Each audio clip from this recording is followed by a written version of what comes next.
অঞ্জলি, তুমি এখানে কেন এসছো? তোর রাগ এখনো কমেনি? এই রাগ কোনোদিনও কমবে না বাবা। 1 মিনিটের জন্য ঠান্ডা মাথায় আমার কথা শোন মা। সারা জীবন তোমার কথা শুনে এসেছি, তোমার কথা মতো উঠেছি বসেছি, এমনকি বিয়েটাও তোমার কথা মতো করতে বাধ্য হয়েছি। আমি যা করেছি তোর ভালোর জন্য করেছি। না, তুমি আমার ভালোর জন্য কিচ্ছু করো, নিজের জেদ আর অহংকারের জন্য আমার বলি দিয়েছো। তোমার মেয়ে হয়ে জন্মে আমি যে অপরাধ করেছি তার শাস্তি দিয়েছো আমার।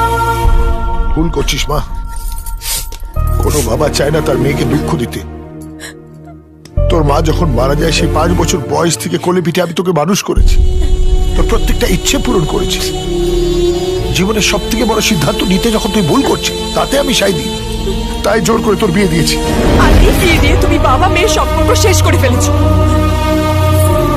আজ থেকে আমি এই বাড়ির বউ, আমার উপরে তোমার আর কোনো অধিকার নেই।